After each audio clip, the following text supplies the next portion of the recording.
3 months ago, my parents handed me a house so rot-infested the wind whistled through the walls, while my sister received a luxury apartment downtown. I took the rusted key without a fight and spent every waking hour rebuilding those ruins, but just as the house began to breathe again, my mother called with a chilling demand that the property now belonged to my sister. She has no idea the land was never hers to give. My name is Aria Crawford. I am 33 years old. If you asked anyone who knows me to describe my character in 3 words, they would likely say I am independent, practical, and terrifyingly stubborn. I do not start fires, but if you burn me, I will not just survive the ash, I will build a fortress out of it. I have never been the type of woman to scream in a crowded room or throw wine in a face during a heated argument. Silence has always been my weapon of choice. It is cleaner, it leaves no evidence, and in my family, silence is the only shield I have ever had. The night my life changed began with a roast chicken dinner and a bottle of Merlot that cost more than my weekly grocery budget. My parents, Robert and Elise, had summoned my younger sister, Brielle, and me to the family home for a special announcement. The air in the dining room was thick with the scent of rosemary and performative generosity. "We want to give you both a head start," my father said, wiping the corner of his mouth with a linen napkin. "We have come into some liquidity, and we decided it was time to settle our assets." He placed 2 envelopes on the polished mahogany table. One was thick, creamy, and heavy, the kind of stationery used for wedding invitations or legal victories. The other was a standard, thin white envelope, the sort you use to mail a check for the water bill. Brielle reached for the thick one. Of course she did. She tore it open, her manicured nails flashing under the chandelier light. A set of heavy silver keys slid out, along with a thick stack of documents. "Oh my God!" she shrieked. "Is this the place on 5th?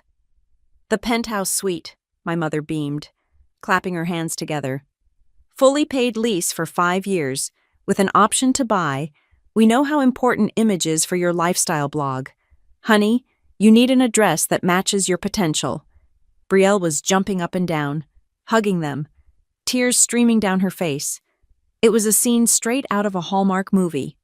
Then, the room went quiet. All eyes turned to me. I picked up the thin white envelope. It felt light, almost empty.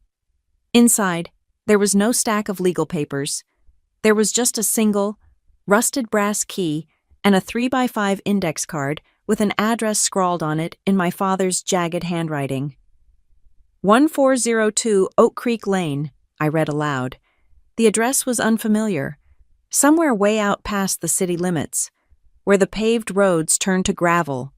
"It is a project," my father said, his voice dropping an octave, losing the warmth he had just showered on Brielle.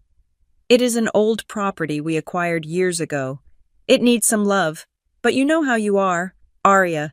You are good with your hands. You fit with the fixing sort of work." The implication hung in the air like stale smoke.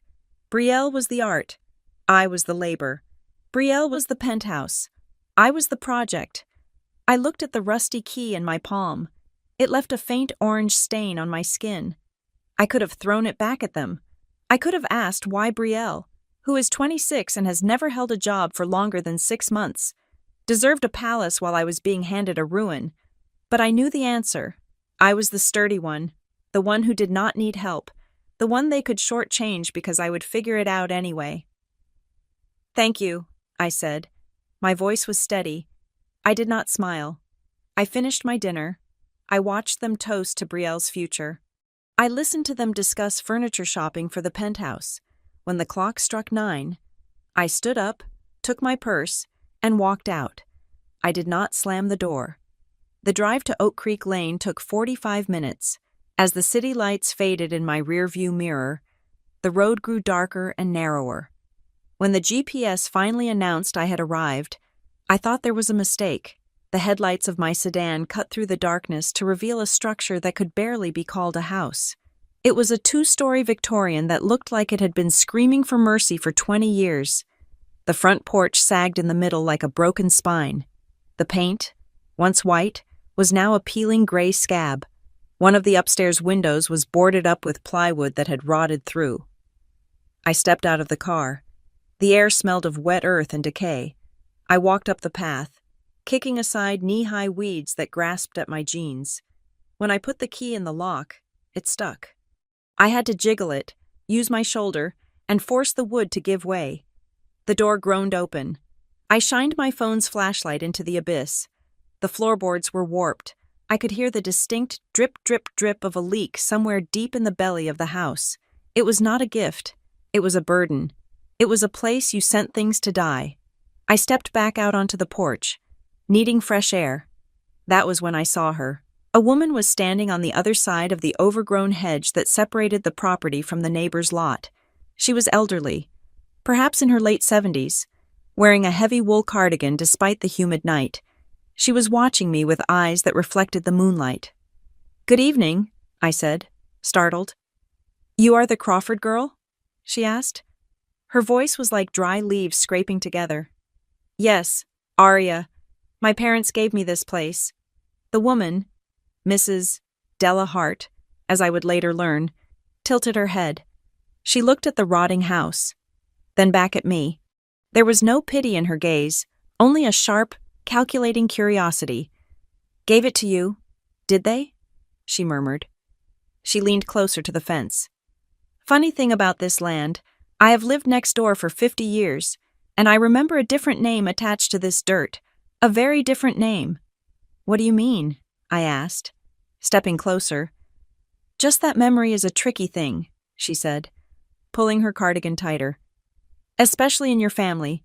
She turned and walked back toward her own small, well-kept cottage, leaving me standing in the dark with a rusted key and a warning I did not yet understand. I looked back at the house. My father thought this was a joke. He thought I would take one look at this money pit, sell it for scraps, and come crawling back to ask for help, proving that I was just as dependent as Brielle. He wanted to break my pride with dry rot and termites.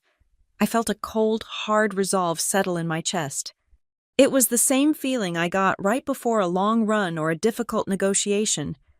I would not sell it. I would not ask for a dime. I would fix every inch of this place. I would sand the floors until they gleamed. I would replace the pipes. I would paint the walls. I would turn this insult into a fortress so beautiful it would make their penthouse look like a plastic toy. I took my phone out. I stepped back to the edge of the road to get the full frame. I snapped a photo of the house in all its dilapidated misery. Then, I drove to the nearest 24-hour gas station, bought a notebook and a pen, and taped the receipt for the gas to the first page. I did not know why I did it.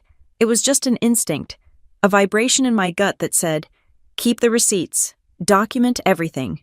Because if there is one thing I have learned from 33 years of being the strong one, it is that when people give you nothing, you have to prove you built everything. I was going to build, and I had a feeling I would need every single piece of paper to prove it was mine. The morning after I decided to keep the house, I sat on an overturned joint compound bucket in the middle of the living room and opened my laptop. The spreadsheet I created was a sea of red numbers. I had called 3 contractors for quotes on the roof, the plumbing, and the electrical work. The lowest bid was $40,000. That was $40,000 I did not have. I had my savings, which amounted to about $8,000, and a credit card with a $5,000 limit. That was it. I closed the laptop. The silence in the house was heavy, broken only by the scratching of a squirrel in the attic. I realized then that I could not buy my way out of this hole. I had to work my way out. The next 6 weeks became a blur of physical exhaustion and grit. I stopped being Aria Crawford, the daughter who sat quietly at dinner parties, and became a creature of dust and utility. I started with the floors. The carpet was a shag nightmare from the 70s that smelled of wet dog and ancient cigarettes. I sliced it into strips with a utility knife, my hands cramping as I rolled the sodden material and hauled it to the curb. Beneath the carpet, the subfloor was rotted through in 3 places. I learned to use a circular saw by watching videos on my phone, propped up against a thermos of coffee. I cut out the cancer of the wood, measured fresh plywood, and drilled it down. The sound of the screw gun became the soundtrack of my life. I wore a respirator mask so often that it left permanent red indentations on my cheeks. I tackled the mold in the bathroom next. It was black and slick, coating the drywall like a disease. I suited up in a white Tyvek suit and scrubbed with bleach until my eyes watered and my throat burned. I tore down the drywall, exposing the skeleton of the house. It was brutal work. I broke fingernails. I got splinters that went deep into the meat of my palm. I bruised my shins on exposed beams. But every time I swung a hammer, I felt a strange, vicious satisfaction. I was not just fixing a house, I was erasing the neglect, to pay for the materials. I could not rely on my day job alone. I started taking commissions for furniture restoration in the evenings. I would work on the house until the sun went down, and then, under the harsh glare of a portable work light, I would sand down antique dressers and refinish dining chairs for clients I found online. My hands were perpetually stained with walnut stain and paint thinner. I slept 4 hours a night. I ate sandwiches while driving to the hardware store. Mrs. Della Hart became my lifeline during those weeks. She never intruded, but she was always there. One afternoon, when the temperature spiked to 90 degrees, and I was wrestling with a sheet of drywall that refused to line up, I heard a throat clear from the fence line. I walked out, covered in white dust, sweat making tracks through the grime on my face. Della was holding a tray with a pitcher of iced tea and a plate of cold ham biscuits. "You are going to drop dead if you do not eat," she said, her voice dry as kindling. I took the tray, my hands shaking from fatigue. "Thank you, Mrs. Hart." "Della," she corrected. "And do not thank me. I just do not want to smell a rotting corpse next door in this heat." She stayed for a moment while I drank the tea. It was sweet and cold, and tasted like salvation. "You are doing good work," she said, looking at the pile of debris I had hauled out. "Better than the last owner. He never touched a thing." "Who was the last owner?" I asked. "A holding company," she said, her eyes narrowing. "Faceless, but before them well. That is history." A few days later, while clearing the overgrown brush in the backyard to make room for a dumpster, my shovel hit something hard. It was not a rock. I knelt and brushed away the dirt. It was an old survey stake, made of iron, deeply embedded in the ground. A few feet away, I found another one, and then a third. They were old, much older than the house itself seemed to warrant. Most lots in this area were marked with simple wooden pegs or modern plastic flags. But these were heavy, permanent markers. It suggested that this land had been measured with extreme precision a long time ago, as if the exact square footage mattered more here than anywhere else. I took a picture of the markers, a strange feeling prickling the back of my neck, but I had no time to dwell on it. I had a house to save. Then, my father visited. I was on a ladder, painting the exterior trim a crisp, clean white, covering the peeling gray. I heard his luxury sedan crunch over the gravel driveway. He stepped out, wearing a suit that cost more than my entire renovation budget. He did not look at me. He looked at the house. He walked around the perimeter, his hands clasped behind his back. He inspected the new porch railing I had installed. He kicked the tire of the dumpster. He looked at the fresh paint. "You have been busy," he said. It was not a compliment. It was an observation. "I am making it livable," I said. Climbing down the ladder, I wiped my hands on my jeans, suddenly conscious of how dirty I looked compared to his pristine appearance. "It is improving," he said. He looked up at the roof I had patched. "The market value out here is creeping up. If you get the interior done to a modern standard, the equity could be significant." He looked at me then, but he did not see his daughter. I saw it in his eyes. He saw a contractor he did not have to pay. He saw an asset appreciating in value. He did not ask how my back felt. He did not ask if I was sleeping. He was appraising the property, calculating the return on investment of his gift. "Keep at it," he said, turning back to his car. "Do not cut corners on the finishings. Cheap fixtures ruin the valuation." He drove away without saying goodbye. I stood in the driveway, the white paint drying on my hands, and felt a cold clarity wash over me. To them, I was not a person. I was a mechanism for increasing their net worth. My phone buzzed in my pocket. It was a text from Brielle. She had sent a photo of herself drinking a mimosa on a balcony overlooking the city skyline. "Hope you are having fun playing with your little tools." The text read, "It must be so quiet out there. I do not know how you do it. I would die of boredom." I did not reply. Instead, I went back inside. I took a photo of the living room. It was not finished, but the floors were stripped and stained a rich, warm oak. The walls were a soft, creamy white. The sunlight was pouring through the clean windows, illuminating the dust motes dancing in the air. It looked like a home. It looked like my home. I posted the photo to a renovation forum I had been lurking on. I captioned it simply, "6 weeks of sweat, from ruin to potential, within an hour." The comments started rolling in. Strangers from all over the world. "Incredible work. You have saved that house's soul. I can feel the love you put into this." I read every single one. I sat on my floor, surrounded by tools and sawdust, and felt a warmth that my family had never given me. I had built this, and for the first time in my life, the applause was for me, not for the daughter they wanted me to be. I had to drive back into the city to return a wallpaper steamer I had borrowed from Brielle's storage room, a room she had filled with hobbies she started and abandoned within a week. I had texted her 3 times to say I was coming, but she had not replied. When the elevator doors slid open on her floor, I was immediately greeted by a blockade of cardboard. The hallway outside her door looked less like the entrance to a luxury penthouse and more like the loading dock of a high-end department store. There were stacks of boxes from designers whose names I could not even pronounce, let alone afford. I stepped over a package from a boutique in Milan and knocked on the door. There was no answer. I knocked again, harder this time. That was when I heard her voice. It was muffled by the heavy oak door, but the tone was unmistakable. It was the high, thin pitch Brielle used when she was cornered.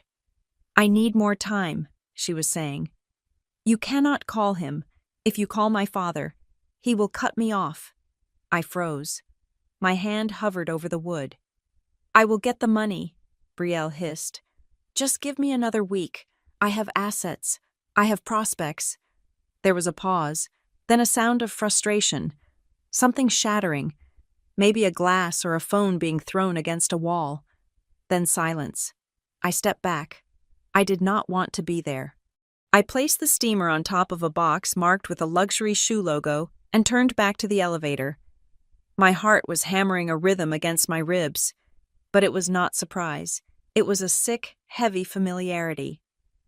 As the elevator descended, my mind dragged me back to when I was 17 and Brielle was 14.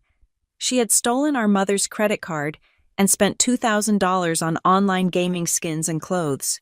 When the bill came, she had looked at our father with wide, watery eyes and claimed I had used her laptop and she had forgotten to log out. I had stood there, holding my report card with straight A's, thinking facts mattered. I told them the truth. I showed them the timestamps. I showed them I was at debate practice when the purchases were made. My father had looked at me, his face hard and disappointed. "Arya," he had said, "why are you always trying to make your sister look bad? She made a mistake leaving her computer open. You are the older one.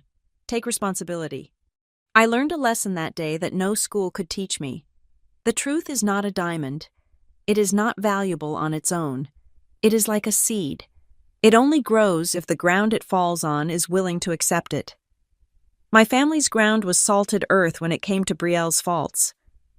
I drove back to the house on Oak Creek Lane in silence. The city felt suffocating, a grid of noise and pretense. As soon as my tires hit the gravel of my driveway, I felt my shoulders drop. I threw myself into work. I needed to drown out the memory of Brielle's desperate voice. I focused on the kitchen. I had found a stack of subway tiles at a discount warehouse for 50 cents apiece. I mixed the mortar, the gray paste thick and gritty. I applied it to the wall. pressing each white rectangle into place with obsessive precision. Spacer in, wipe, repeat. I was building something real. Every tile I placed was a fact. Every board I nailed down was a truth that could not be twisted. I took out my ledger. It was a thick, black notebook, where I recorded every cent.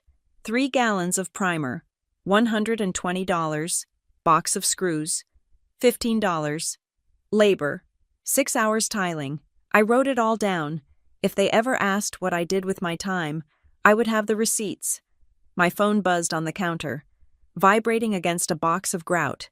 It was a text from my mother. Do not pour too much money into that place.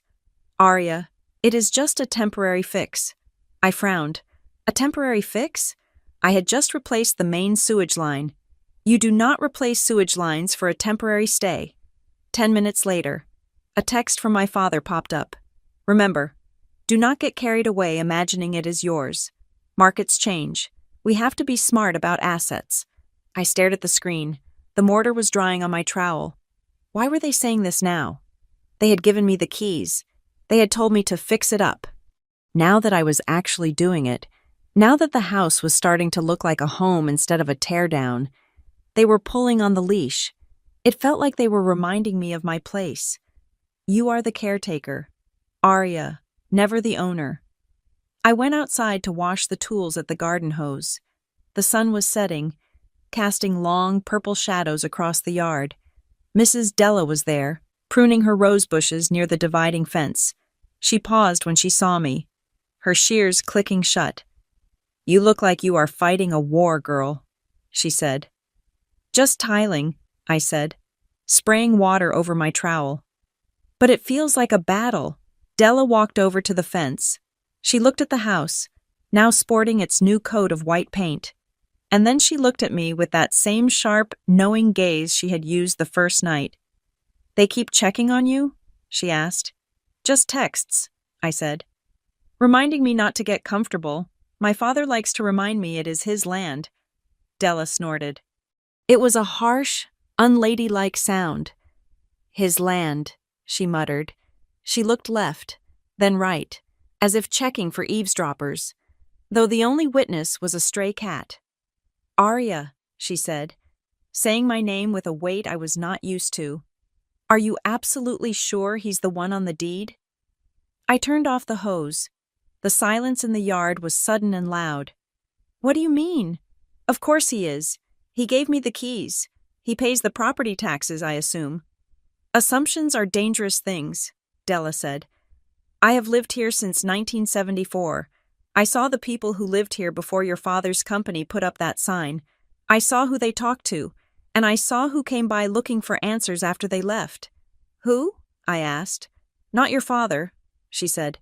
Go down to the county clerk's office. Arya, it costs $10 to pull a record. Cheap price for peace of mind. She turned back to her roses, ending the conversation as abruptly as she had started it. I went back inside, but the rhythm of the work was broken. I sat on the floor of the half-finished kitchen. I looked at the walls I had just tiled. Checked the records. The thought felt like treason. In my family, you did not question the narrative. Dad was the provider. Mom was the peacemaker. Brielle was the prize. I was the worker. If I went to the county clerk, I was stepping out of my role. I was accusing my father of lying without saying a word. But then I remembered Brielle's voice in the hallway. Give me more time. I remembered the texts. Do not imagine it is yours. Why were they so afraid of me settling in? Unless the ground I was standing on did not belong to them at all. I opened my laptop. I navigated to the county property search portal. The cursor blinked in the search bar. All I had to do was type the address, 1402 Oak Creek Lane. My finger hovered over the enter key. My heart was pounding again, harder than when I was at Brielle's door. If I clicked this, and I found something wrong, there was no going back. I would be pulling a thread that could unravel the entire tapestry of my family. I closed the laptop. Not tonight. I told myself it was because I was tired, but deep down, I knew it was cowardice. I wanted one more night of believing I was just fixing a house, not unearthing a grave. I showered in the newly renovated bathroom, the hot water washing away the dust, but not the dread. I crawled into the mattress on the floor. I still had not bought a bed frame. I was just drifting into a restless sleep when my phone rang. It sliced through the dark room like a siren. I fumbled for it, squinting at the screen. The time read 12:14 in the morning. It was my mother. I answered, my voice thick with sleep. "Mom, is everything okay?" "We need to talk," she said. Her voice was not the frantic tone Brielle had used. It was worse. It was cold, controlled, and terrifyingly calm. "Tomorrow. Come to the main house. It is urgent." "Can't this wait?" I asked. "I have the plumber coming at 8. "Cancel the plumber," she said. "And Arya, do not buy anything else for that house. Not another nail." The line went dead before I could ask why. I sat in the dark, the phone still pressed to my ear, and I knew the war Della had mentioned, it had just officially begun. I did not have to wait long for the other shoe to drop. At 9 o'clock the next morning, the crunch of tires on gravel announced their arrival. I was in the living room, polishing the final coat of polyurethane on the original hardwood floors I had spent a week restoring. The smell of chemical varnish was thick in the air, sharp and stinging. But to me, it smelled like progress. The front door opened without a knock. My father walked in first, stepping onto the drying floor without hesitation. He did not look at the shine of the wood or the replaced baseboards. He looked straight at me, his face set in a grim line of paternal authority. My mother followed, clutching her purse with white knuckles, her eyes darting around the room as if sizing up a hotel suite. "Turn off the music, Arya," my father said. It was not a request. I walked over to my portable speaker and silenced it. The sudden quiet was heavy. I stood up, wiping my hands on a rag, my heart beating a slow, heavy rhythm against my ribs. "What is going on?" I asked. "You said it was urgent." "It is," my mother said. Stepping forward, she reached out as if to touch my arm, then pulled back. "It is about Brielle." "Is she okay?" I asked, instinct kicking in despite everything. "She is in a difficult position." My father cut in. He planted his feet wide, claiming the space. "The situation with her apartment has become untenable. The market shifted, and there were complications with the lease. She needs to vacate immediately." I frowned. "So she is moving back home with you?" "No," my father said. He looked me dead in the eye. "She is moving here." I laughed. It was a short, dry sound that escaped before I could catch it. "Here? Dad, this place is a construction zone. I just finished the floors. There is no furniture. It is not ready for a guest." "She is not a guest. Arya," he said. His voice dropped, losing any pretense of negotiation. "She needs a home, a permanent one. We have decided that this property is the best fit for her right now. It is secluded. It is paid for. And now, thanks to you, it is livable." The air left my lungs. "What?" "We need you to be out by Sunday," he said. "That gives you 72 hours to gather your tools and personal effects. We will reimburse you for the materials you purchased. Of course, just give us the receipts." I stared at him. The room seemed to tilt. "You want me to leave? I have lived here for 2 months. I have put every dollar I have into this house. I slept on the floor. I breathed in black mold dust. I fixed the roof with my own hands." "And you did a fine job," my father said, dismissing my labor with a wave of his hand. "But let us be clear. Arya, you were working on my asset. You were improving my property. You do not own this house. You never did." "You gave me the key," I said, my voice rising. "You said it was my start." "We said it was a project," my mother interjected, her voice soft, pleading, the tone she always used to smooth over my father's brutality. "Arya, please, be reasonable. Brielle is fragile right now. She cannot handle the stress of finding a new place. You are strong. You always land on your feet. You have your apartment in the city still. Do you not?" "I sublet it," I said, my hands shaking. I sublet it because I thought I lived here. I thought this was mine. We never signed a deed transfer, my father said coldly. Legally, this is my land, my house, and I am telling you that my daughter Brielle is moving in. You are welcome to visit, of course, once she is settled. Visit. He wanted me to visit the house I had resurrected from the dead. I looked at the walls I had painted, the windows I had glazed, the floorboards that still held the vibration of my sander. I felt a surge of rage so hot it almost blinded me. But beneath it, there was something else, a cold, hard realization. They had not given me a house. They had given me a job. They had used me as a free contractor to renovate a property for their golden child, knowing I would pour my heart into it because I was desperate for their approval. And now that the heavy lifting was done, they were evicting the help. I did not scream. I did not throw the can of varnish at them, though my fingers twitched with the urge. I took a deep breath, inhaling the toxic fumes of the floor I had saved. I need to make a phone call, I said. Who are you calling? My father demanded. We are not done discussing the logistics. I am done, I said. I walked past them, out the front door, and into the driveway. My hands were shaking so badly I dropped my phone twice before I could dial. I scrolled past my friends, past my coworkers, and found the number for Caleb Knox. Caleb was not a warm man. We had gone to college together. And while others were partying, Caleb was reading case law. He was a shark in a cheap suit, a legal consultant who specialized in property disputes and hated bullies. He answered on the second ring. Knox. Caleb, I said, my voice trembling.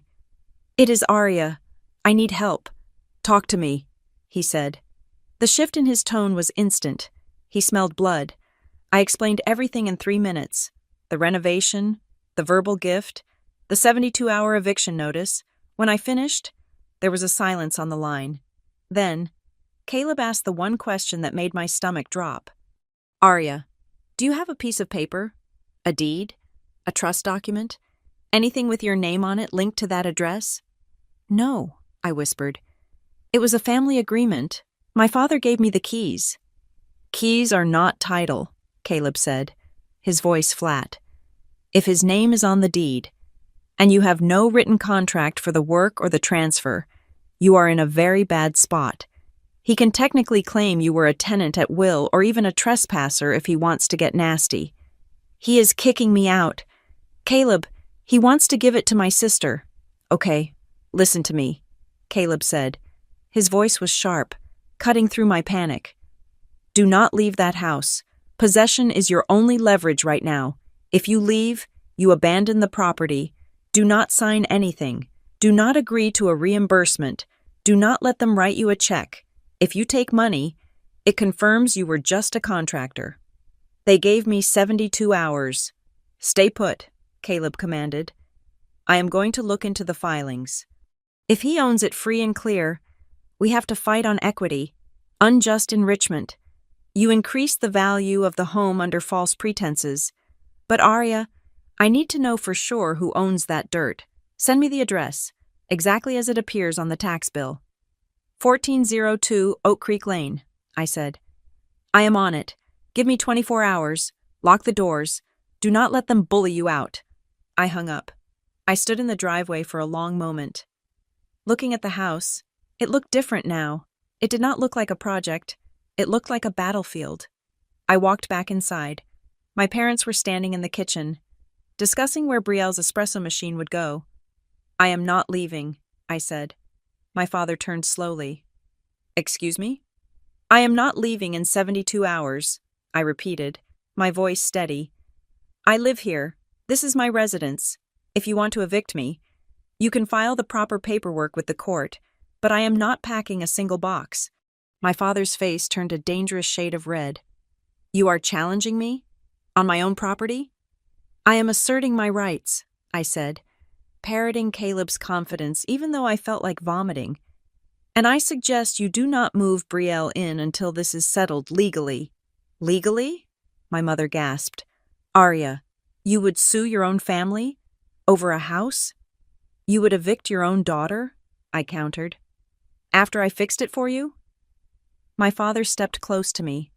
He was a tall man, used to intimidation. You are making a mistake, Arya. A very expensive mistake. You will leave, and you will leave with nothing if you push me. Get out, I said. It was the first time I had ever ordered my father to do anything. He looked at me as if I had grown a second head. For a second, I thought he might strike me. Instead, he sneered. You have until Sunday. After that, I am changing the locks. They left. The door slammed, shaking the frame I had just repaired. 10 minutes later, my phone began to buzz. It started with a text from my Aunt Sarah. Your mother is in tears. How could you be so selfish? Brielle has nowhere to go. Then my cousin Mike. Heard you are trying to steal the house. Classy move. Arya. Then a barrage from numbers I hadn't heard from in years. Ungrateful. Greedy. After everything they did for you, the family phone tree had been activated. My mother had spun the narrative before her car even hit the main road. In their version, I was the squatter refusing to help my destitute sister. I was the villain holding the family hostage.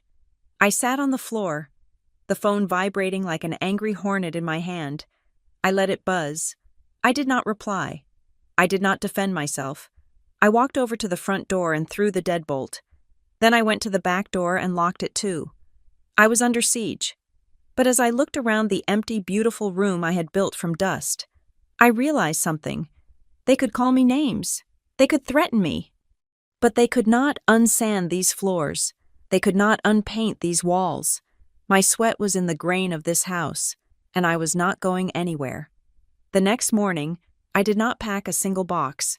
Instead, I sat at my makeshift desk, a slab of plywood across 2 sawhorses, with my phone pressed to my ear and my laptop open to the county registry's website. Caleb was on the other end, his voice calm and instructional, guiding me through the digital labyrinth of public records. You need the parcel identification number, Caleb said. It is usually at the top of the tax assessment.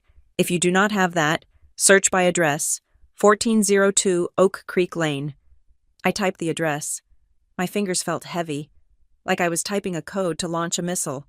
I hit enter. The screen buffered for a second, a spinning gray wheel that felt like it was mocking my heart rate. Okay, I said, squinting at the sunlight hitting the screen.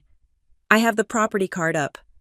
Scroll down to the ownership history or current owner section, Caleb instructed. Does it say Robert Crawford? I scrolled. I saw the assessment value, $120,000 prior to renovation. I saw the year built, 1924. I saw the square footage. Then I looked at the line labeled owner of record. I blinked. I wiped the screen with my thumb, thinking it was a smudge. Arya? Caleb asked. What does it say? It does not say Robert Crawford, I whispered. And it does not say Elise Crawford either. What does it say? Caleb's voice sharpened. It lists the owner as the Aurora Trust. I read. Established August 15th, 2001. There was a pause on the line, the kind of silence where a lawyer is thinking 3 steps ahead. A trust, Caleb said slowly. Okay, who is the trustee? Who manages it? It lists a law firm in the city as the contact, I said, clicking on the hyperlink. But the grantor? Wait. I clicked deeper into the History tab, looking at the transfer deed from 2001. The grantor was Evelyn Vance. The name hit me like a physical blow. Evelyn Vance, my great-aunt Evelyn, my grandmother's sister. Who is Evelyn Vance? Caleb asked. My aunt, I said, my voice shaking. But she died years ago. Or at least, that is what they told me. I mean, I have not seen her since I was 10. Mom and Dad always said she was sick, or confused. They said she did not want to see us because she was bitter about something. Bitter enough to put a house in a trust instead of giving it to them directly? Caleb mused. Arya, listen to me. If the house is in a trust, your father does not own it. He might be a beneficiary, or a trustee, but he does not hold the title personally. He cannot just kick you out on a whim if the trust deed does not give him sole authority. He is acting like a landlord when he might just be a squatter with a suit. So what do I do? You find out who controls that trust, Caleb said. And you find out why your father is so desperate to get you out before anyone looks too closely at the paperwork. I will pull the trust documents from the archives. You just hold the fort. I hung up, my mind reeling. A trust, established 25 years ago. Why would my father lie? Why would he say, my land, if it belonged to a legal entity named after the dawn? I needed air. I walked out to the back porch. The sun was high, baking the smell of pine and wet earth into the air.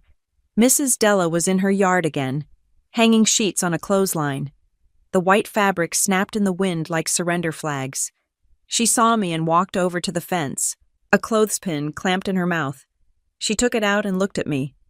You look like you saw a ghost, she said. Maybe I did, I said, leaning against the railing I had just sanded. Della, you said you remembered who owned this land. Was it Evelyn? Della's eyes lit up. Evelyn, yes, sharp woman, wore hats with pins in them. She used to come here, sit on this porch, right where you're standing, and watch the sunset.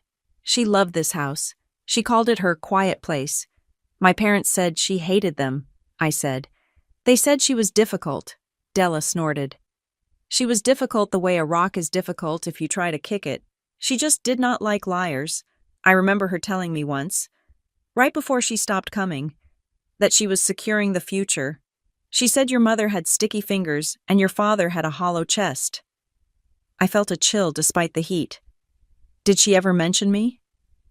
Della looked at me closely.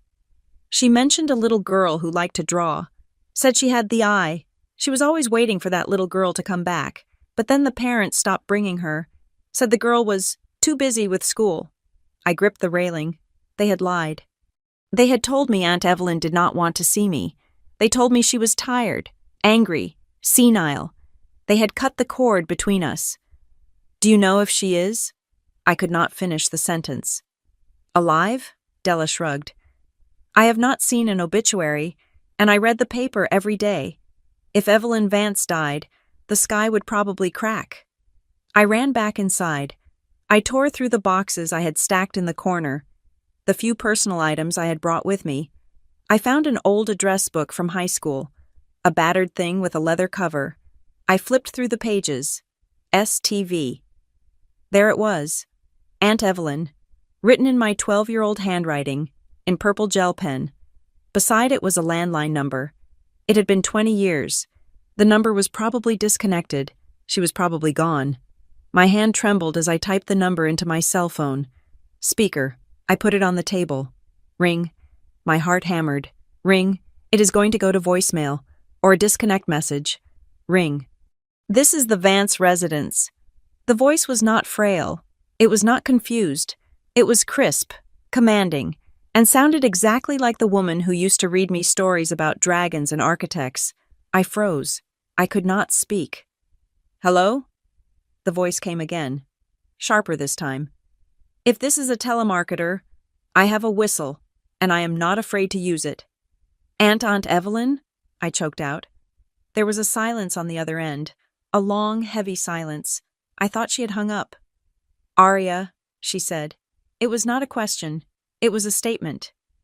You sound exactly like your grandfather. I did not know if this number still worked, I stammered. Mom and Dad said, I know what they said, she cut in. Her voice softened, just a fraction. They said I was old and mean. They said I did not want to be bothered. Yes, I whispered. And yet, she said, I have kept this landline for 20 years, just in case you ever decided to stop listening to them and start asking questions. Tears pricked my eyes. I am in the house, on Oak Creek Lane. I fixed it. Aunt Evelyn, I fixed it up. I know, she said. I have my ways of knowing. The neighbors talk. Della talks. Della talks to you? Every Tuesday, Evelyn said. She tells me you work hard. She tells me you do not complain. She tells me you are nothing like the people who raised you. They are kicking me out, I said. the words spilling out in a rush. They gave me 72 hours. They want to give the house to Brielle. Do they now? Evelyn's voice dropped. It became dangerous. And did they happen to mention who actually holds the deed to that property? The Aurora Trust, I said. Correct, she said. And did they mention that the trust has a very specific clause regarding who is allowed to reside on the premises? No, I said. Of course they did not, she said. Because they think I am dead, or at least, they think I am too old to fight back. They think the trust is just a dormant bank account they can raid. Aunt Evelyn, I do not know what to do. I have nowhere to go. You are not going anywhere, she commanded. You stay right there, you lock the doors, and you tell your father that if he sets one foot on that porch with a moving box, he will be dealing with the executor of the Aurora Trust. And Aria? The executor is not a lawyer, it is me. You? I have been waiting for this fight for a long time, she said. I just needed a soldier on the ground, and now I have one. We talked for another 10 minutes. She gave me instructions. She told me where to look for the water shutoff if they tried to cut my utilities. She told me to take pictures of everything. When I hung up, I felt like I had just been plugged into a high-voltage socket. I was not alone. I had an army, a one-woman army with a landline and a grudge. I sat back. Exhaling a breath I felt like I had been holding for a decade. Then, my phone buzzed again, a text message. I braced myself for another attack from the family. I looked at the screen. It was a notification from the extended family group chat. The Crawford clan, a group I had muted years ago but never left. The message was from Aunt Sarah, my mother's sister, the one who had called me selfish earlier. Sarah, Elise, honey, I just spoke to the bank manager at Chase. He is a friend of golf buddies with Jim. He says the debt collectors are looking for Brielle over that $50,000 private loan. He says they are threatening to garnish wages. Does Robert know about the gambling losses yet? We need to hide this before he finds out, or he will cut her off for real. I stared at the screen. $50,000. Gambling losses. Private loan. Sarah had meant to send that to my mother privately. She had clicked the wrong thread. The chat was silent. No one typed. No one breathed. It was there, in black and white, glowing on the screens of 20 different relatives. Brielle wasn't losing her apartment because of market shifts. She was losing it because she was drowning in debt. And my parents were trying to give her my house, my hard work, to hide her failure from the world, and possibly to hide the extent of the rot from my father. I took a screenshot. The game had just changed. I was not just fighting for a house anymore. I was holding the match that could burn their entire lie to the ground. I sat on the floor of the living room with my phone pressed to my ear, listening to Caleb break down the strategy. The screenshot of Aunt Sarah's accidental text regarding Brielle's $50,000 gambling debt was burning a hole in my digital gallery. But Caleb was adamant that I do not use it yet.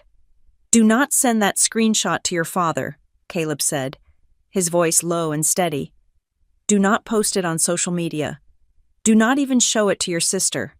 If you release it now, they will spin it. They will say it is a misunderstanding, or that they are handling it privately, and you are just a vindictive sister trying to shame them. They will control the narrative. So I just sit on it? I asked, looking at the dust motes dancing in the afternoon light. I let them think they have won? You let them build the stage, Caleb corrected. They are constructing a story where you are the villain and Brielle is the victim in need of a home. We have to let them finish building that structure so that when we pull the pin, the whole thing collapses in public. We need witnesses, Aria, real witnesses, not just family members who will lie to protect the name. I hung up and went to work. Not on the house, but on the paper trail. I turned the dining room table into a command center. I emptied 3 shoeboxes of receipts and began to organize them chronologically. Every single nail was accounted for. June 3rd, Home Depot, $340 for lumber.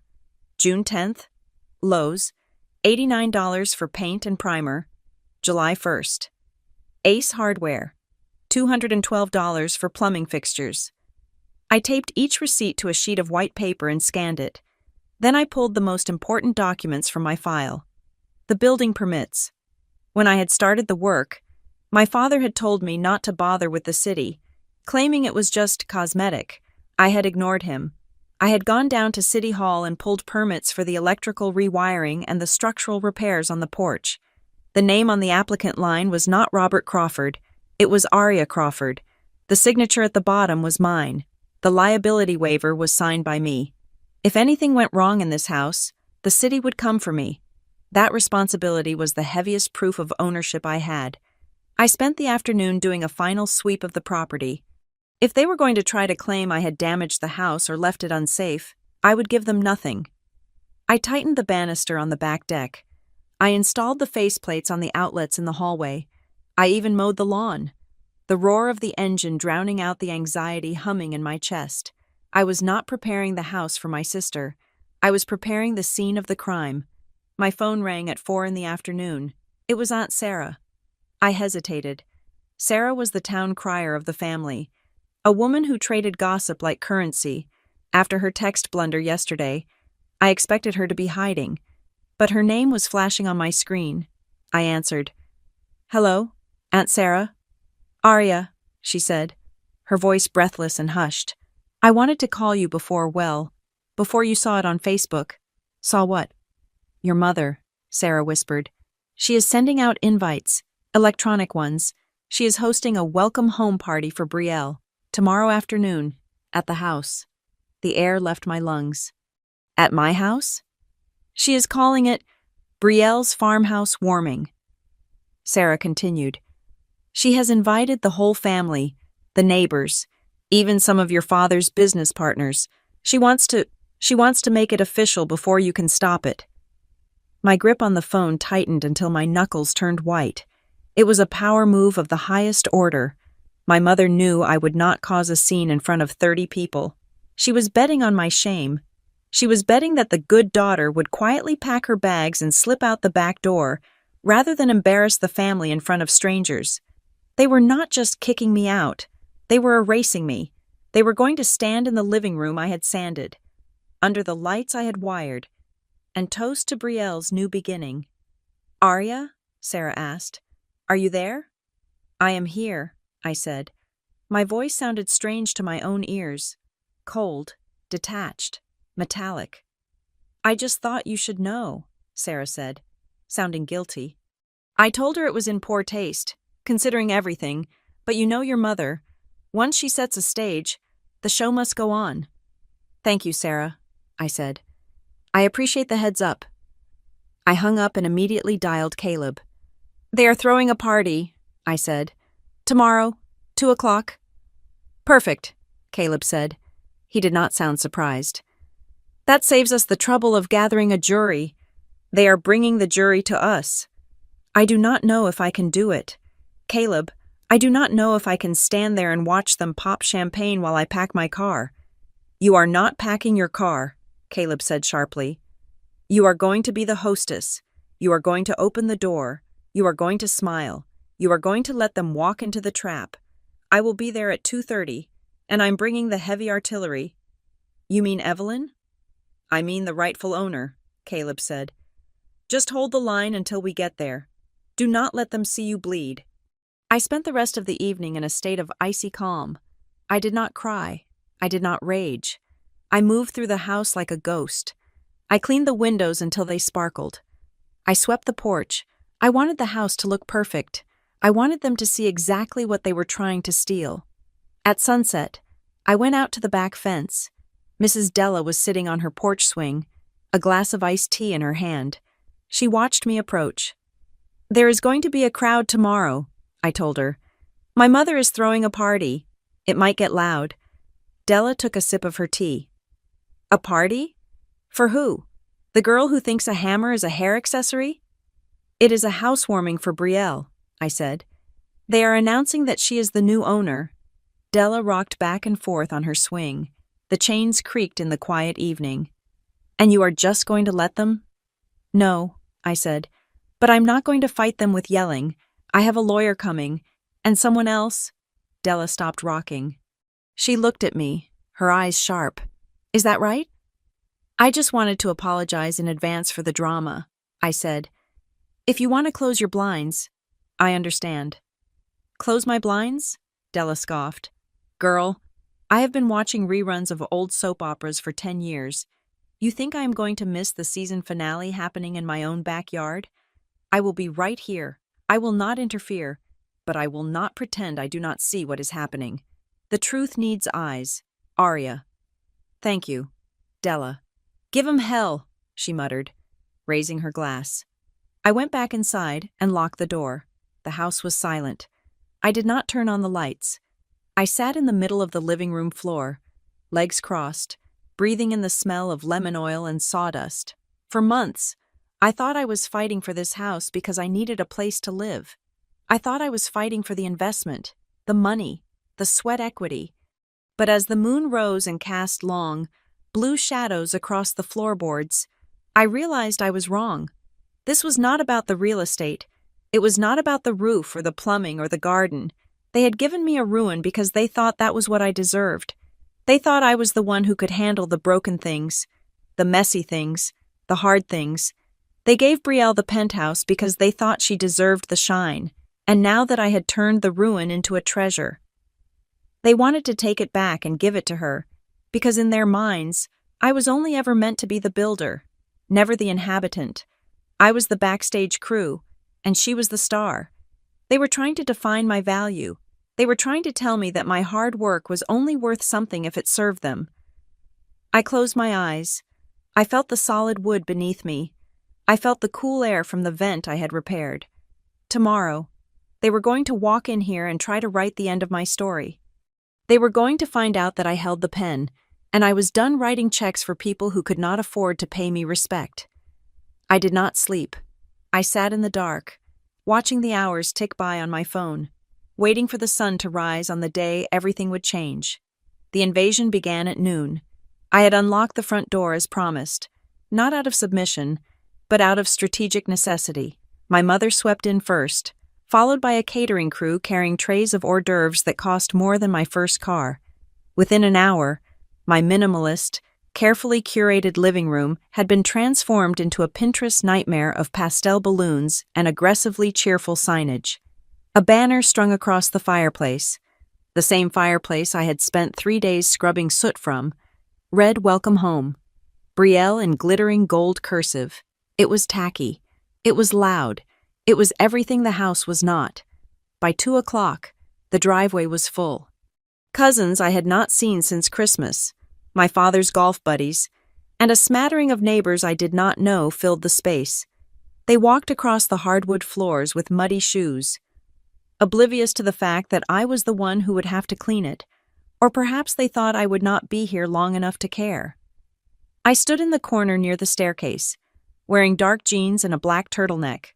I looked less like a guest and more like security, or a mourner. My father spotted me. He was holding a glass of scotch, his face flushed with the pride of a man who believes he has orchestrated a perfect coup.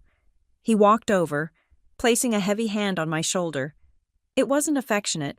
It was a restraint. "Everyone," he boomed, silencing the chatter near the buffet. "I want you to see Arya. She is here to support her sister during this transition, a true testament to family unity." He squeezed my shoulder, hard. The subtext was clear. Play the part, or pay the price. "She is such a good sister," a woman named Linda, one of my mother's bridge friends, cooed. "It is so noble of you to step aside for Brielle. I know she has had a rough year." "Noble," I repeated, the word tasting like ash in my mouth.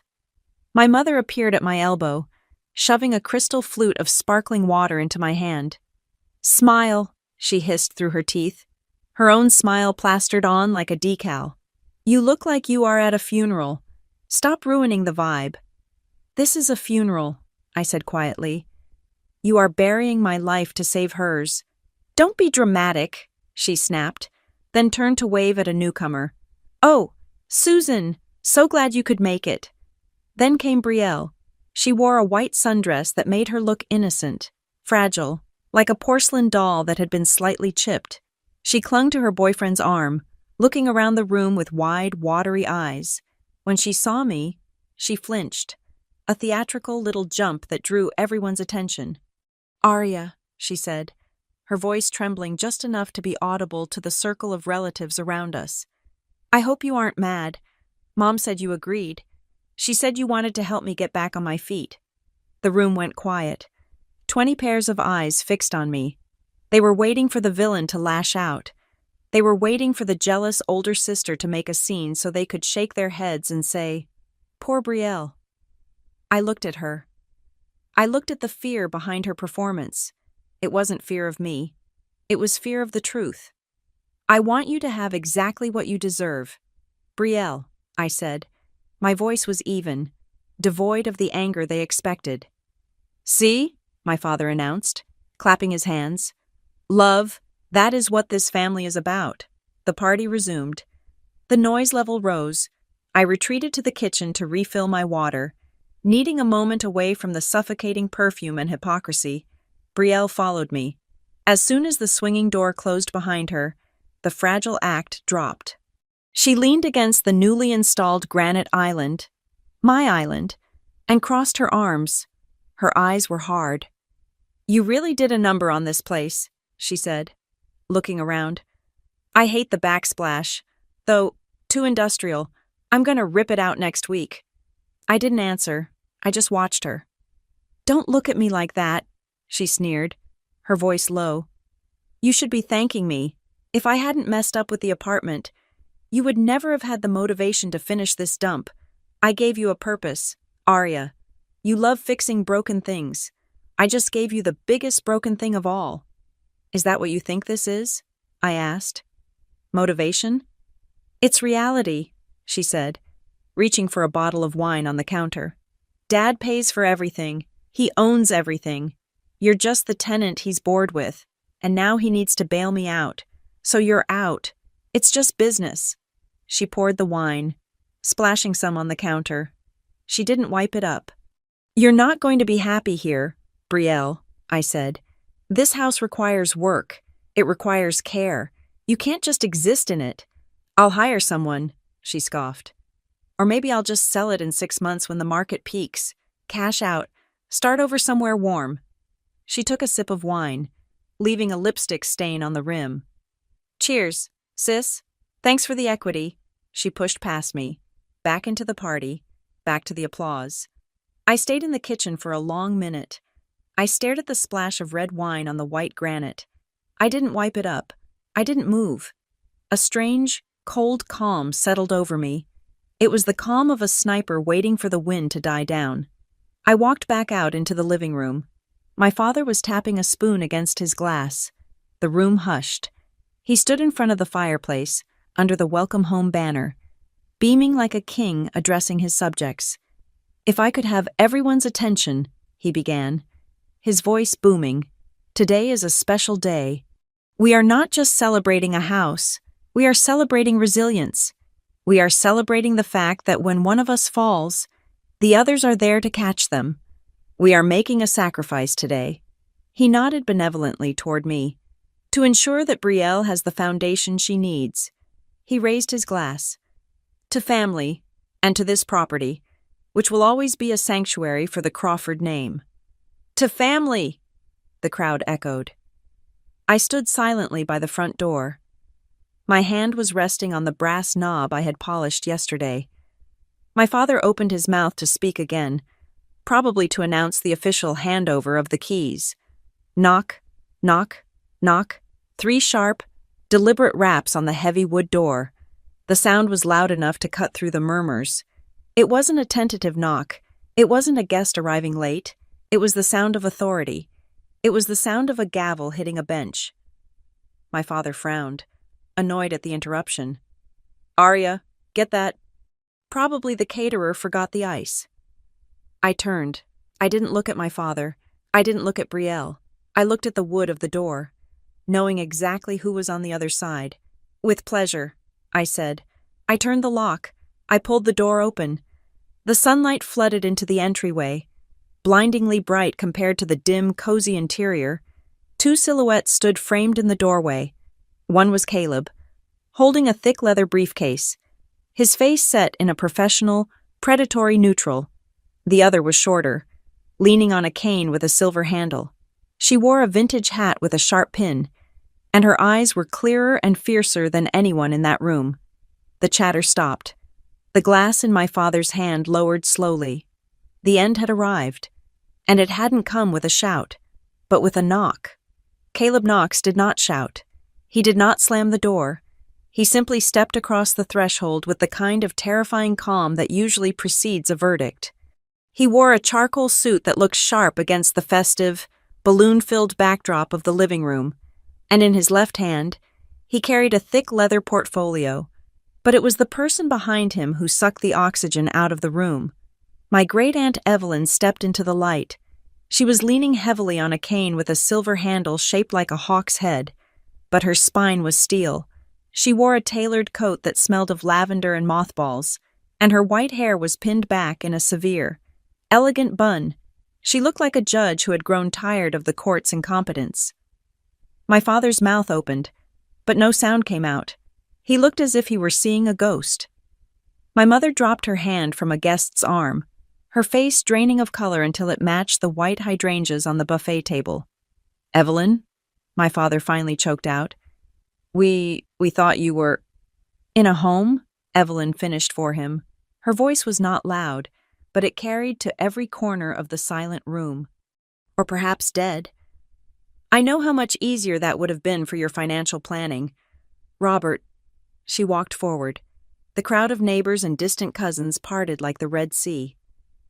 Sensing that the party was over and the trial had begun, she stopped 3 feet from my father, looking him up and down with a gaze that could strip paint. "You are throwing a party," she observed, looking at the banner that screamed, "Welcome home. Brielle." "On my property." My father straightened his posture, trying to regain the command he had held moments ago. "Now, hold on. Evelyn, this is family land. We have been managing it for years since you stepped back. I am the head of this household, and I am making decisions for the benefit of my children." "Your children," Evelyn repeated. She looked at Brielle, who was shrinking against the mantelpiece, and then she looked at me. She offered me a small, sharp nod, a salute from one soldier to another. "You think this land is yours, Robert?" she asked. It was a simple question, delivered with the weight of an executioner's axe. "Of course it is," my father blustered, though his eyes darted nervously to Caleb. "I have paid the taxes. I have maintained it." "Actually," Caleb interrupted. His voice was smooth, professional, and devoid of emotion. He walked to the dining table, pushed aside a tray of smoked salmon, and laid his leather portfolio down. "You have paid the taxes on a property you do not own. That is called a donation. Mr. Crawford, it does not grant you title." Caleb opened the portfolio. He took out a document with a blue cover and a gold seal. He placed it in the center of the table. "This is the deed of trust for the Aurora Trust. Established August 15th, 2001, Caleb announced, addressing the room as if it were a courtroom. "The sole grantor is Evelyn Vance. The trust holds the title to 1402 Oak Creek Lane in perpetuity." My father scoffed, forcing a laugh. "A trust from 25 years ago? I am the heir. Caleb, everyone knows that. When Evelyn passes, it reverts to me. Read paragraph 4. Section B," Evelyn said softly. Caleb turned the page and pointed to a block of text. "Upon the incapacitation or death of the grantor, or at the grantor's discretion, the beneficial interest and right of residency shall not pass to Robert Crawford. It shall pass to the female descendant of the Crawford line who demonstrates stewardship and care for the asset. The specific designate is listed in the attached addendum." Caleb flipped to the back of the document. He looked at my father, then at the silent, stunned guests. "The designate is Aria Crawford," Caleb read, "effective immediately upon the grantor's signature, which was updated and notarized this morning at 9 o'clock. The silence that followed was absolute. You could hear the hum of the refrigerator in the kitchen. My mother made a sound like a wounded animal. She rushed forward, grabbing the edge of the table. Evelyn, how could you? We are your family. Robert is your nephew. Why would you do this to us? Evelyn turned to my mother. Her expression did not soften. I did not do this to you. Elise, you did this to yourselves. I did this because for 30 years, I have watched you treat one daughter like a prize pony and the other like a plow horse. I did this because you did not do the minimum for Arya. You did not give her a home. You gave her a ruin and expected her to thank you for the privilege of fixing it for her sister. The guests began to shift. The whispers started, low and frantic. Wait, so the house isn't Robert's? A neighbor muttered. They invited us to a housewarming for a house they don't own? This is embarrassing, someone else hissed. Let's go. The illusion was shattering. The perfect family facade was crumbling right in front of the people they wanted to impress the most. My father stood frozen, staring at the document as if he could change the words by sheer force of will. This is a mistake, he stammered, his face turning a dangerous shade of purple. Arya cannot own this. She does not have the means. She is unstable. I seem to recall she is stable enough to fix the roof you ignored for a decade. Evelyn remarked. And stable enough to increase the property value by 40% in 3 months. I would say she is the only stable thing in this room. Brielle, who had been watching the exchange with wide, terrified eyes, suddenly broke. The reality of her situation, the debt, the lies, the loss of her safety net, crashed down on her. No, she shrieked. It was a raw, ugly sound that made everyone flinch. You can't do this. I need this house. You don't understand. She ran toward the table, her hands shaking. Daddy, do something. You promised. You said it was mine. I can't go back to the city. I need this place. Her desperation was too loud. It was too frantic for someone who supposedly just wanted a change of scenery. It was the desperation of someone running from something. My father turned slowly to look at her. The anger in his eyes was replaced by confusion. And then, suspicion. Brielle? He asked, his voice low. Why are you screaming? I am just, Brielle stammered, realizing too late that she had said too much. I just love it here. I want to live here. You said you needed to vacate your apartment because of a lease issue, my father said. He was connecting the dots, slowly, painfully. You said you wanted to move here to save money for your business. Why are you acting like you have nowhere else to go? Brielle looked at Mom. Mom looked away, unable to hold his gaze. Where is your apartment, Brielle? My father asked. His voice was not loud, but it was terrifying. Do you still have the keys? Brielle burst into tears. She covered her face with her hands, her shoulders shaking violently. I lost it, she wailed. I lost it 2 weeks ago. They evicted me. The room gasped. My father stood there, the glass of scotch still in his hand, looking from his weeping golden child to his wife, who was staring at the floor, and finally to me. I stood by the door, my hand still on the knob. I didn't smile. I didn't gloat. I just watched the truth burn through the room like a wildfire. You knew? My father whispered to my mother. She didn't answer. That was answer enough.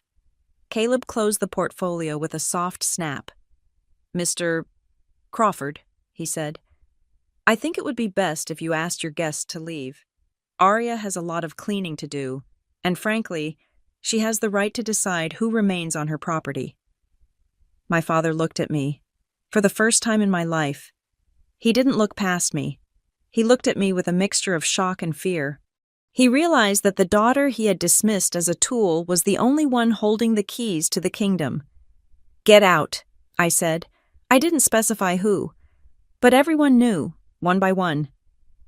The guests began to shuffle toward the door, avoiding eye contact with my parents, muttering apologies to me as they passed. They left their half-eaten appetizers and their warm champagne. They left the Crawford family standing in the ruins of their own ego, and in the middle of it all, Aunt Evelyn tapped her cane on the floor. Once, twice, 3 times. marking the time of death of their deception. The silence that followed Brielle's admission was heavy enough to crush the floorboards I had just finished refinishing. The last of the guests were shuffling out the front door, their heads bowed, trying to make themselves invisible. Among them was Aunt Sarah, the one who had accidentally texted the group chat about Brielle's gambling debt. As she passed me, she didn't look at my face. She looked at her shoes, clutching her purse tight against her chest, as if she were afraid I might demand a toll for her exit. "You lost the apartment?" my father asked. His voice was no longer the booming baritone of the master of ceremonies. It was thin, reedy, and vibrating with a frequency of anger I had never heard directed at anyone but me. Brielle was sobbing now, ugly, gasping breaths that wrecked her carefully applied makeup. It wasn't my fault. The interest rates on the credit cards, they just kept going up, and the loan sharks, Daddy, they wouldn't stop calling. Loan sharks? My father repeated the words as if they were a foreign language. He turned slowly to my mother. "Elise, you told me it was a lease dispute. You told me the landlord was being unreasonable." My mother was trembling. She reached out to touch his arm, but he recoiled. "Robert, please, I didn't want to worry you. You have been under so much stress with the merger. I thought if we just got her settled here, we could handle the rest quietly." "Handle it quietly?" He laughed, a harsh barking sound. "By stealing a house? By evicting Arya? You lied to me. For months." "I did it for us," my mother cried, tears finally spilling over. She turned to me, her eyes wide and desperate. "Arya, look what you have done. You have torn this family apart. Just give her the house. Please. You are strong. You can survive anywhere. Brielle needs this. If you love us, if you love your sister, you will fix this." It was the same song she had sung my entire life. Arya is the shield. Brielle is the sword. Let Arya take the blow. But this time, I didn't step forward. I didn't offer to fix it. I didn't apologize. I simply stood there, next to the woman who had actually owned the land all along, and watched them drown in the mess they had made. "I am not the one who spent $50,000 on online casinos," I said calmly. "And I am not the one who lied to Dad about it." My father whipped his head around. "50,000? Brielle wailed, sinking to the floor in a heap of white chiffon. "I can win it back. I just need a stake. I just need time." The relatives who had been lingering in the hallway, perhaps hoping for a reconciliation they could gossip about later, finally realized there was no redemption arc coming. Cousin Mike, who had texted me calling me a thief just yesterday, caught my eye. He turned red, mumbled something about needing to feed his dog, and practically ran out the door. The house was emptying, but the shame was filling it up. Caleb stepped forward. He didn't look at the sobbing girl on the floor or the parents imploring each other. He opened his briefcase again and pulled out a single sheet of paper. "Mr. Crawford," Caleb said, "this is a formal notice of trespass. Effective immediately. You and your wife are barred from entering this property without express written invitation from the trustee or the current resident. Any attempt to enter, change locks, or harass my client will be met with a restraining order." My father looked at the paper as if it were a physical blow. He looked at Caleb, then at Aunt Evelyn, and finally, he looked at me. The shock on his face was beginning to harden into something else, indignation. He couldn't process that he was the villain, so he had to make me one. "You planned this," he spat. You knew all along about the trust. You let me humiliate myself. You let me invite my friends, my partners, just so you could stage this ambush." "I did not stage anything," I said. My voice was steady. I felt my pulse in my throat, but my hands were still. "You set the date. You sent the invitations. You printed the banner. All I did was open the door when you knocked." "You could have told me," he shouted. "You could have warned me." "Would you have listened?" I asked. "If I had come to you yesterday and said Brielle was in debt and the house wasn't yours, would you have believed me? Or would you have called me jealous? Would you have told me to stop trying to ruin your golden girl?" He opened his mouth, but closed it again. He knew the answer. We all did. I didn't bring you down, Dad, I said softly. I just refused to prop you up anymore. My mother was kneeling beside Brielle now, stroking her hair, whispering frantic promises that everything would be all right, that Daddy would fix it. But when she looked up at him, there was no checkbook in his hand. There was only disgust. Get up, my father said to Brielle. His voice was cold. Get in the car. But my stuff, Brielle whimpered, gesturing to the boxes of designer clothes she had already started moving into the guest room upstairs. Leave it, he commanded. We are going. Now. But where? She cried. I don't have anywhere to go. That, he said, staring at my mother, is something we are going to discuss at home, assuming there is still a we to discuss it. He turned and walked out the door without looking back. He didn't say goodbye to me. He didn't look at the house he had claimed was his. He walked to his car with the stiff, jerky movements of a man whose reality had just shattered. My mother lingered for a second. She looked at me, her face streaked with mascara. I hope you are happy. Arya, you have your house, but you have lost your family. I lost my family a long time ago, I said. I just stopped pretending I hadn't. She flinched, then hauled Brielle to her feet. Brielle looked at me one last time. Her eyes were red, swollen, and filled with a childlike confusion. She was waiting for me to break. She was waiting for me to say, wait, don't go. Take the spare key. She was waiting for the sister who had covered for her since we were children. I looked at her, and I felt a pang of sadness, but it was distant, like looking at a photograph of a stranger. Goodbye, Brielle, I said. She let out a choked sob and ran out the door. Stumbling in her high heels on the gravel driveway I had raked smooth. My mother followed. The heavy oak door swung shut, but I didn't let it latch. Caleb stepped past me and closed it firmly, throwing the deadbolt with a final, metallic click. The silence that rushed back into the house was different this time. It wasn't the silence of anticipation. It was the silence of a battlefield after the smoke clears. I looked around the room, the welcome home. Brielle banner was sagging on one side, the tape having given way. Half-empty glasses of champagne sat on my coasters. A plate of untouched crab cakes was drying out on the coffee table. Aunt Evelyn walked over to the banner. She raised her cane and hooked the tip under the gold string. With a sharp tug, she ripped it down. It fluttered to the floor, a crumpled heap of glitter and lies. Well, she said, adjusting her hat, that went better than I expected. Robert didn't even try to throw a punch. He was too busy counting his losses, Caleb said, loosening his tie. You okay, Arya? I looked at the empty room. I looked at the floor I had sanded on my hands and knees. I looked at the walls I had painted. I'm okay, I said, and for the first time in 33 years, I meant it. I think, Evelyn said, poking a deflation balloon with her cane, that we should order a pizza. I refuse to eat this fancy catering nonsense. It tastes like guilt. I laughed. It was a weak sound, but it was real. The party was over. The guests were gone. My parents' reputation was in tatters in the driveway, but the house was still standing, and so was I. That night, I did not sleep until the work was done. I did not wait for Monday morning. I did not wait for a locksmith. I drove to the 24-hour hardware store, bought 3 high-grade deadbolts, and installed them myself. The sound of the screws biting into the wood was the most satisfying conversation I had had all day. When the final lock clicked into place, it felt like I was sealing a vault. For the first time, the boundary between my world and theirs was not just emotional, it was steel.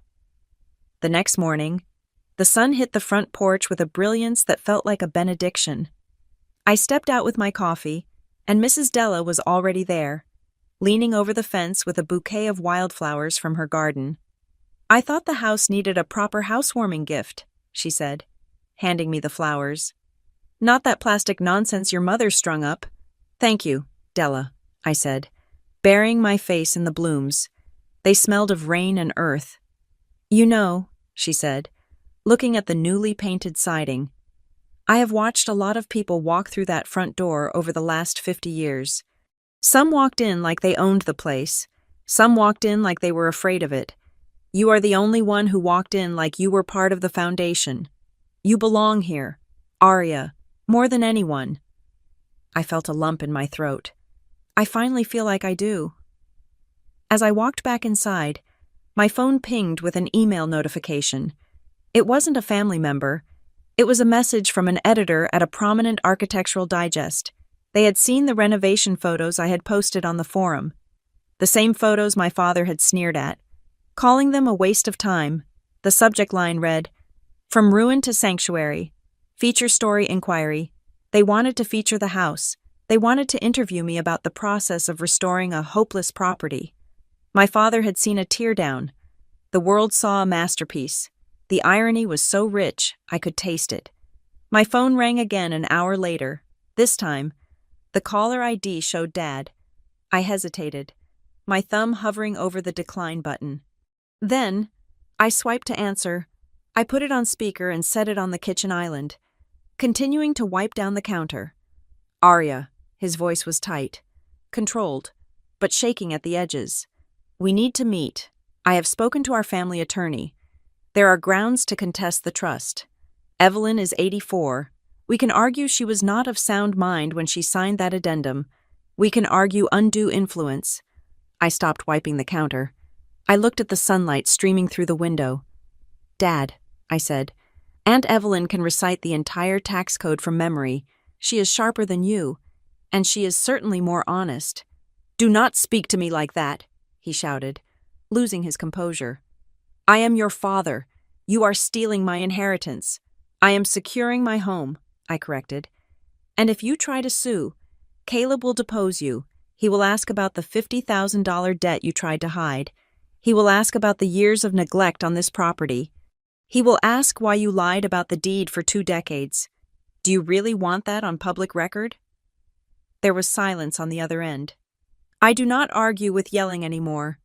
Dad, I said quietly, I argue with paper. If you want to talk, send a letter to my lawyer. I hung up. I did not block the number. I did not need to. He knew better than to call back. That afternoon, a small car pulled into the driveway. It was Brielle. She did not have her designer sunglasses. She did not have her entourage. She looked small, pale, and terrified. I met her on the porch. I did not invite her in. I have nowhere to go, she whispered, looking at her shoes. Mom and Dad are fighting. Dad says he's going to sell the cars. He cut up my credit cards in front of me. Arya, I need a place. She looked up at me, her eyes pleading. Just for a few weeks, until I get back on my feet. The old Arya would have moved over. The old Arya would have slept on the couch so Brielle could have the bed. The old Arya would have fixed it. No, I said. Brielle flinched as if I had slapped her. What? You cannot stay here, I said. Because if you stay here, you will never learn how to stand up. You have been carried your whole life, Brielle. That is why your legs are weak. I reached into my pocket and pulled out a business card I had written on a slip of paper. This is the number for a non-profit financial counselor. They help people restructure debt. They help you find jobs that actually pay. She stared at the paper. You're sending me to a counselor? I am giving you the only thing that can actually help you, I said. Responsibility. If you want to fix your life, you have to do the work. I cannot do the demolition for you. She took the paper. She looked at the house one last time, not with greed, but with a strange sort of resignation. She turned and walked back to her car. I watched her drive away. It was the hardest thing I had ever done, but I knew it was the only way she would ever survive. I spent the rest of the day purging the house. I took down every balloon. I threw away the welcome home banner. I scrubbed the floors where the muddy shoes had trod. As I was cleaning out the hall closet, moving a stack of old coats my mother had left behind years ago, I found something wedged in the back corner. It was a dusty envelope, yellowed with age. It had fallen behind the shelf, likely forgotten. I picked it up. The handwriting on the front was unmistakable. To Arya, it was sealed. The postmark was from 12 years ago. My hands trembled as I tore it open. It was a birthday card from Aunt Evelyn, one that I had never received. My dearest Arya, your parents tell me you are too busy to visit, but I know that is not true. I see you. I see how you draw. I see how you build things. One day, you will need a place where you can build a life that is yours alone. When that day comes, know that I have already chosen you. This land is waiting for the builder, not the borrower. Love, Aunt Evelyn. I sank to the floor. They had hidden it. They had intercepted her letters. They had told me she didn't care, all while she was trying to give me a lifeline. They had blocked every path of love that didn't come with a condition attached. I cried then. I cried for the little girl who thought she wasn't enough. I cried for the years I spent trying to earn affection from people who were bankrupt of it. But when the tears stopped, I felt lighter. The weight was gone. I sat at my desk and wrote one final email to my parents. Subject: Moving forward. I found the letter you hid. I know everything. From this point on, I will not be attending family dinners. I will not be fixing your crises. If you want to be part of my life, you will respect my boundaries. If you cannot do that, then we are strangers. The choice is yours. I hit send. I did not wait for a reply. The sun was setting as I walked out to the front porch one last time. I carried a wooden sign I had carved myself in the workshop during the long, lonely nights of the renovation. I climbed the ladder and hung it securely on the post next to the front door. It didn't say the Crawford Estate. It didn't say Brielle's farmhouse. It simply read, Arya Crawford, Design Restoration, Est, 2026. I climbed down and looked at it. For 33 years. I thought my value depended on what I could give to others. I thought I was only worth the space I occupied if I was useful. But as I stood there, watching the golden light hit the sign, I realized the truth. I had never lacked value. I had just lacked a place where I was allowed to exist without apology. The house was silent, but it wasn't empty. It was full of me. This wasn't a gift they had given me. This was the life I had built, board by board, truth by truth. And for the first time, the foundation was solid. Thank you so much for listening to my story. I would love to know where you are tuning in from right now.